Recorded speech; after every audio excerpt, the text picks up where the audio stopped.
Hey guys, இன்னைக்கு வீடியோவில் நம்ம இந்த ஒரு ஃபோட்டோவை ரொம்பவே சிம்பிள் அண்ட் குயிக்காக இந்த மாதிரி ஒரு ஸ்போர்ட்ஸ் போஸ்டர் டிசைன் ஒன்று கிரியேட் பண்ணுறதை பற்றியும் கூடவே சேர்த்து இந்த மாதிரியான ஃபோட்டோக்கள் இருக்கக்கூடிய பைக்கோட கலரை எப்படி சேஞ்ச் பண்ணுறது அப்படின்றத பற்றியும் ஸ்டெப் பை ஸ்டெப்பாக பார்க்க போகிறோம். ஸோ வீடியோவை ஸ்கிப் பண்ணாமல் கடைசி வர பாருங்கள். இந்த ஒரு எடிட்டிங்காக பிக்சார்ட் ஆப்பையும் வண்டியோட கலரை சேஞ்ச் பண்ணுறதுக்கு ஜெமினியில் ப்ராம்ப்ட்டும் நான் யூஸ் பண்ணியிருக்கேன். இன்றைக்கி தேதிக்கு ப்ராம்ப்ட் எல்லாருக்குமே யூஸ் பண்ண தெரியும். ஸோ அதனால் நான் இந்த ஒரு பார்ட்டை மட்டும் ஸ்கிப் பண்ணிடுறேன். டைரெக்டாக போஸ்டர் டிசைனுக்குள்ளே போயிடலாம்.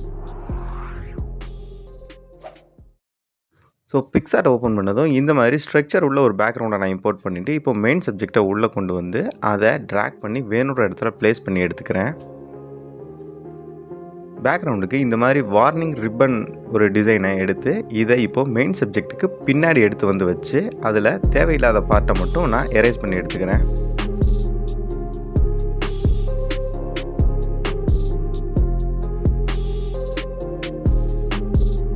அடுத்து அதே இமேஜை டூப்ளிகேட் எடுத்து அதையும் மெயின் சப்ஜெக்ட்டுக்கு பின்னாடி கொண்டு போய் வச்சுக்கிறேன். இப்போது அந்த எல்லோ ரிப்பனோட கலரை கொஞ்சம் ஆரஞ்சு டோனுக்கு சேஞ்ச் பண்ணி எடுத்துக்கிறேன்.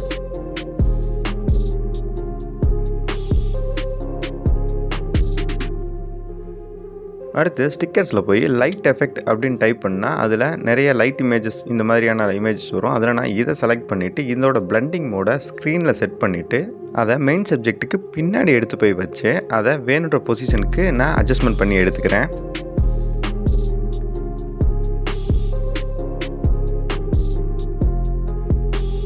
அடுத்ததாக பேக்ரவுண்டுக்கு தேவையான இமேஜஸை உள்ளே இம்போர்ட் பண்ணி எடுத்துக்கிறேன்.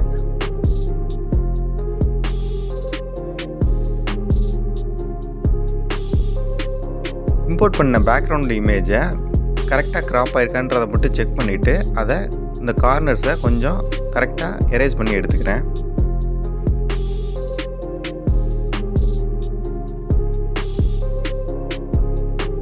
இந்த மாதிரி கார்னர்ஸ் எல்லாம் எரேஸ் பண்ணி முடிச்சதுக்கப்புறம் பிளேஸ்மெண்ட் கரெக்டாக இருக்கா அப்படின்றத எல்லாம் செக் பண்ணி பார்த்துட்டு ஒரு சாலிட் கலர் ஒயிட்டை சூஸ் பண்ணி அதை மெயின் சப்ஜெக்ட்டுக்கு பின்னாடி எடுத்து வந்து லைட்டிங் எஃபெக்ட்டுக்காக ஹேஸ் எஃபெக்ட் கொஞ்சம் ஆட் பண்ணிக்கிறேன்.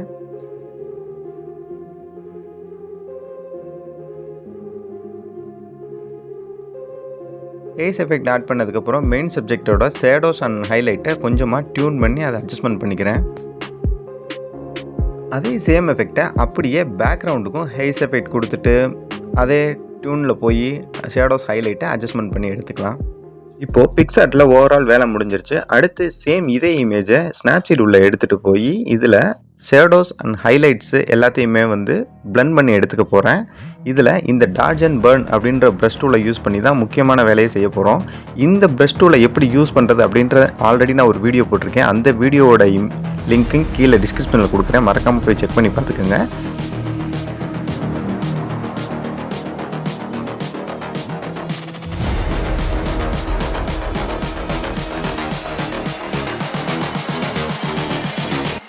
Just wish he knew.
just wish he knew.